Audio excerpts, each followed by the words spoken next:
दिनेश खारी जी, राजकुमार जी, दोनों का महाराज जी एक जैसा प्रश्न है। महाराज जी आप कह रहे हैं कि कभी कभी मेरा मन नाम जप करते समय इधर उधर भटकता है और कभी कभी मुझे नाम जप करते हुए नींद आने लगती है, तो महाराज जी ऐसे में क्या करूं? दोनों बातों में सावधानी रखनी है। जब हमारा मन नाम को छोड़ करके जहां जाए वहां वहां से हटाकर नाम में लगाना है। ये सबका प्रश्न है, लगभग ये सबका प्रश्न है कि मेरा मन जब भजन में हम बैठते हैं तो भागता है। ये अर्जुन जी से लेकर बड़े बड़े साधकों का प्रश्न है। तो जहां जहां मन संसार में जाए वहां वहां से हटा करके हम नाम में लगाएं, या जहां जहां संसार में जाए वहां वहां हम भगवान को देखने की चेष्टा करें। इस वस्तु के रूप में भगवान, इस व्यक्ति के रूप में भगवान, इस स्थान के रूप में भगवान, क्योंकि भगवान के सिवा कोई नहीं है। इससे हमारा मन शांत होने लगेगा। जहाँ जहाँ जाए वहाँ से हटा के नाम में लगाना, या जहाँ जहाँ जाए वहाँ भगवान को देखना। और तीसरी बात, अगर हम कुछ नहीं कर पा रहे हैं तो नाम पर ध्यान दें। तो हमारे मन से सब कूड़ा करकट निकल रहा है। जो गंदी बातें हमारे मन में भरी थी वो सब डिलीट हो रही हैं नाम जप के द्वारा। ऐसी भावना करें तो मन निर्मल होकर, ये 3 साधन बताए, इससे मन आपका एकाग्र होने लगेगा। रही नींद की बात, तो भोजन पर ध्यान दीजिए। भोजन सात्विक होना चाहिए। प्याज, लहसुन, मांस, मदिरा, अभक्ष्य भोजन, ये सब अगर त्याग कर दोगे तो शतोगुणी भोजन और 6 घंटे की निद्रा। अगर आप जो नींद ले रहे हैं वो 6 घंटे तो होना चाहिए। स्वस्थ शरीर के लिए 6 घंटे आवश्यक है। तो अगर आप 10 बजे रात के सो जाएं तो 11, 12, 1, 2, 3, 4 बजे आपकी आंख खुल जानी चाहिए और फिर नींद नहीं आना चाहिए। अगर नींद आती है तो खड़े होकर भजन करना चाहिए, टहलने लगना चाहिए, ठंडा पानी रख ले मुख में ऐसे डाल लेना चाहिए। नींद भजन में नहीं आनी चाहिए। नींद को नींद के समय में अच्छे से दे दो, 6 घंटा सोने के लिए दे दो, और इसके बाद फिर उससे लड़ाई लड़ो। फिर उसको मतलब आलस्य प्रमाद में समय नष्ट नहीं होना चाहिए। जैसे हमें बैठे नींद आ रही तो हम खड़े हो गए, खड़े भी हमें परेशानी हुई तो हम टहल रहे हैं, पानी मुंह में डाल रहे हैं, मुंह में पानी डाल के मुंह पोंछ करके फिर हम भजन में बैठते हैं। लड़ाई लड़नी पड़ेगी तब नींद पर विजय प्राप्त होती है। तो दोनों साधनों को देखे।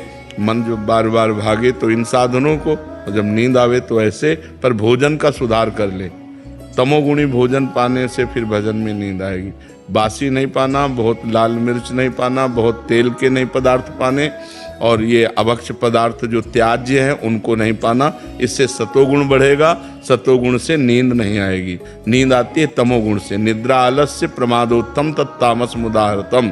तमोगुण से ही नींद, आलस्य और प्रमाद की उत्पत्ति होती है।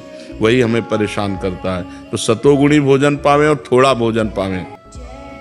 अब दबा के यहाँ तक भोजन पाया तो फिर तमोगुण तो हो ही जाएगा।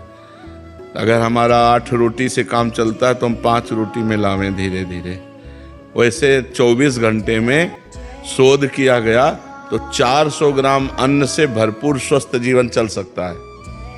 पर अपने देखो किलो 2 किलो तो एक बार में हो जाता है। सब्जी दाल सब मिला के खान पान। अब पानी चाहिए। जैसे हम 1 किलो अन्न पाए तो हमें 2 किलो पानी चाहिए।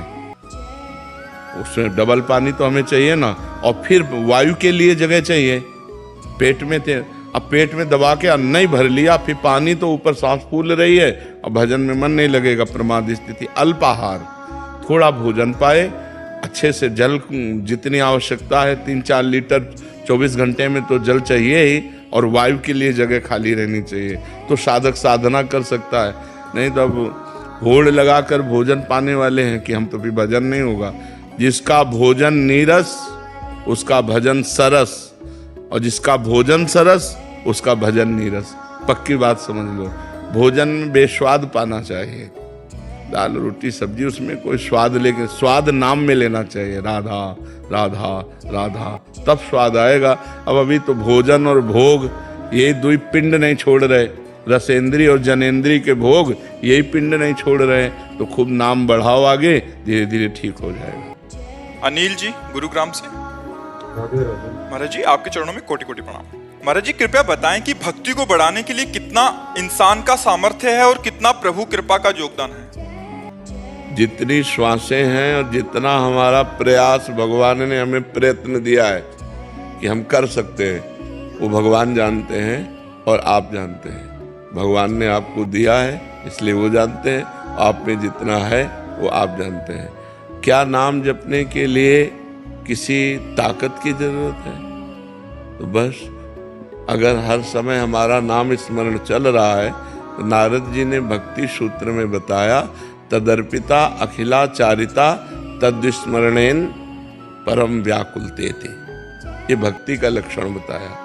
नवधा भक्ति तो है, लेकिन उस भक्ति में विशेषता क्या है? बोले तदर्पिता अखिलाचारिता। जितने आचरण हैं, जितने कर्म हैं, वो सब भगवान की प्रियता के लिए और भगवान को समर्पण करने के लिए। ये नहीं कहा कि ये कर्म नहीं, जितने तद अर्पिता अखिला, जितने भी कर्म हैं वो अब आपकी प्रियता के लिए कर्म नहीं होने चाहिए, वो भगवान की प्रियता के लिए कर्म होने चाहिए। अपनी प्रियता छोड़कर इष्ट की प्रियता के लिए जो कर्म किए जाते हैं वो भक्ति है।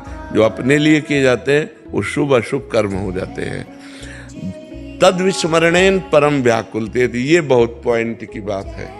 भगवान का स्मरण छूटने पर परम व्याकुलता पैदा हो जाए। अब इसमें कौन से फावड़ा तो चलाना नहीं, राधा वल्लभ राधा वल्लभ राधा वल्लभ राधा राधा राधा राधा, हर समय स्मरण करना है। और ये स्मरण हो रहा है, यही भगवान की कृपा है। हमारा प्रयत्न जितना जोर का होगा उतना ही कृपा का अनुभव होगा। अब हम थोड़ी देर जपे, फिर प्रपंच, फिर मनोरंजन, फिर माया की बातें, वो बात एक अलग है। लेकिन यदि हम वास्तविक भक्ति करना चाहते हैं तो हमें श्वास श्वास सुमिरन करे, दुविधा रहे न कोई। अगर हर श्वास में अधिक से अधिक नाम जप करे तो भगवत प्राप्ति में दुविधा नहीं रहेगी। भक्ति का पूर्ण स्वरूप यही है कि हमारा प्रयत्न प्रमाद में न बदलने पावे। कोई आनंद आया नहीं, कोई भगवत दर्शन हुए नहीं और प्रतिकूलता आती चली जा रही, प्रमाद ना आने पावे, बराबर प्रयत्नशील रहे, तो वो कृपा पात्र जन भगवान की कृपा में डूब जाता है। हरिवंश कृपा हरिवंश का है, कृपा से ही हम हरिवंश बोल पाएंगे, कृष्ण कृपा से ही कृष्ण बोल पाएंगे। और जय कृष्ण तेई नाम, अगर कृष्ण नाम चल रहा है तो साक्षात कृष्णचंद्र जो हमारी जिह्वा पे विराजमान है। हमें निरंतर नाम जप करना चाहिए, अपने हर आचरण भगवान को समर्पित करने चाहिए। यही भक्ति का स्वरूप है। प्रयत्न हमारा, कृपा भगवान की। जो प्रयत्न हो रहा है वो भी कृपा से ही हो रहा है, ऐसा अनुभव करें। समझ पा रहे हैं आप?